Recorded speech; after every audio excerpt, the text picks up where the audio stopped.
drill deeper into each individual building, you look at the average cost to maintain these buildings. Now, the biggest chunk is utilities. That's the green piece right there. Excuse me. And that's the biggest area that a building owner would save in terms of energy. The next is operations and maintenance, maintaining those systems that they're investing in, that they're greatly investing in. And then also cleaning services is the third biggest piece, the orange piece right there. Each of these represent their own little economy, if you will, and I'll explain that a little further.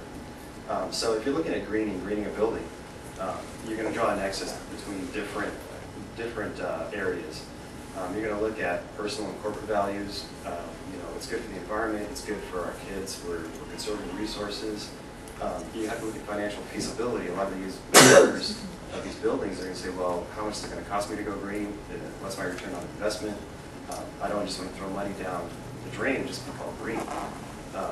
Another area that's improving or ameliorating the green environment is clients. Right now, I'm a client to some of my vendors, and I ask them, well, what kind of green products do you have? Is your paint low volatile organic compound paint? You know, is it going to off gas? Is it healthy for the environment? And then another part that's a big part of greening is going to be the mandates that are coming through. AB 1103 actually requires building owners to report their Energy Star score as of 2010. So that means if you're going to fully lease, sell, or refinance a building, you're going to have to report your Energy Star score. So in the documentation. So another mandate is City of Los Angeles. They're requiring all buildings 50,000 square feet or more to go LEED Silver.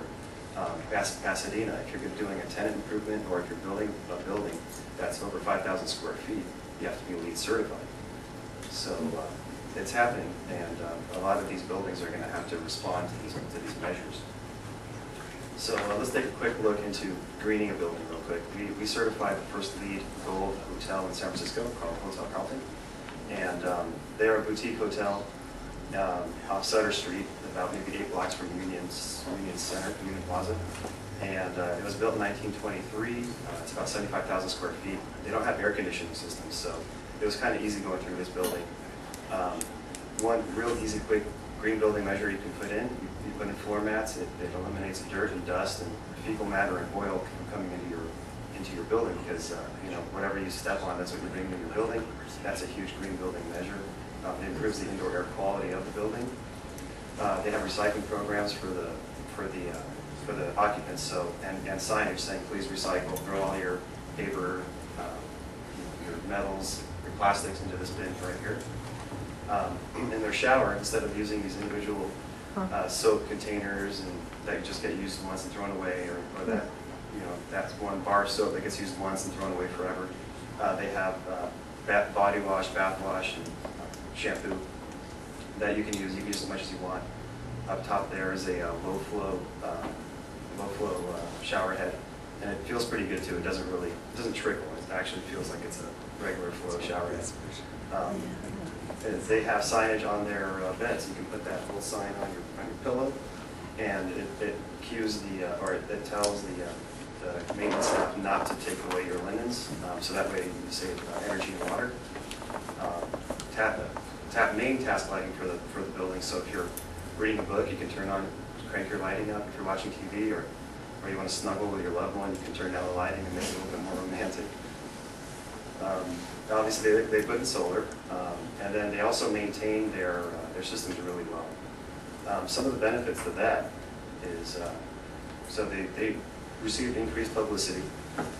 They got a lot of PR for being the first LEED Gold hotel to beat EV O&M. They had 26.4 energy, 26.4 reduction in energy, $11,000 a year in energy savings for a 70,000 square foot, 75,000 square foot building. That's pretty significant, especially that they don't have any AC units. Going back, the 26.4% of energy reduction, 9% of that was solar. So 17% was just the basic measures that they implemented. That's pretty significant. 33% in water savings, which was about $4,500 a year. That's a conservative estimate. They didn't benchmark the building at that point. So greening operating costs. If you're looking at a regular Class A building, it's going to cost you about $1.85 to $5 a square foot to run your energy alone.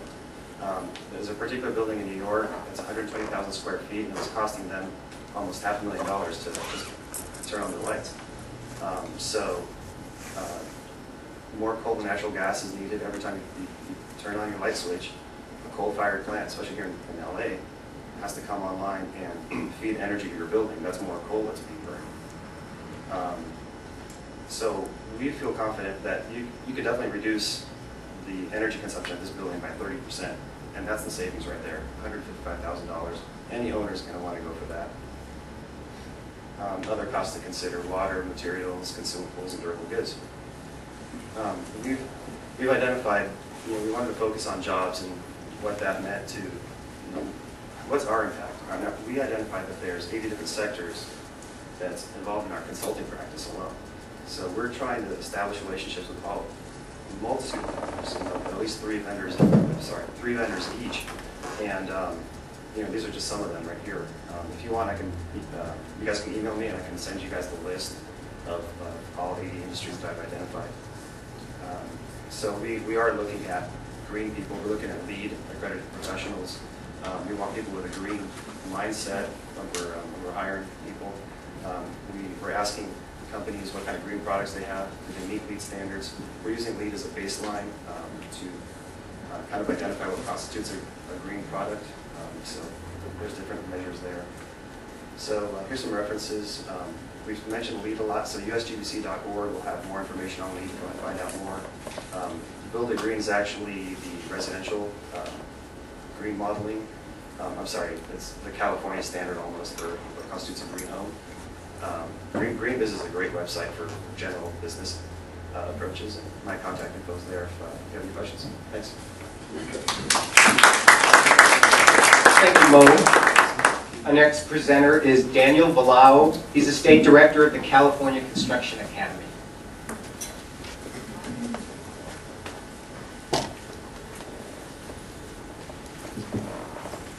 Good morning. I went completely green and didn't bring a PowerPoint presentation, so we're not going to burn up any extra. I like that. I am the State Director for the California Construction Academy, based out of the UCLA Labor Center, and we've been tasked to make the building industry better. And we're obviously going to be looking at how to do that through green initiatives, green partnerships, the green construction industry, everything from manufacturing to on-site construction, the adaptation of technology, the integration of public policy, and more importantly, and most importantly in my mind, the creation of career ladders that actually make sense and that are sustainable. One of the initial fears that we're kind of facing is that there's an excessive amount of training dollars coming into a lot of really good programs to train a workforce for static mid-level jobs or entry-level jobs that will not be sustainable, will be one-time work opportunities, and then lead to an army of workers that are no longer needed. So we are going to be analyzing how our dollars are expended when they're utilized in the context of project labor agreements. We have a great program that we've been involved in with the Community College District and LAUSD.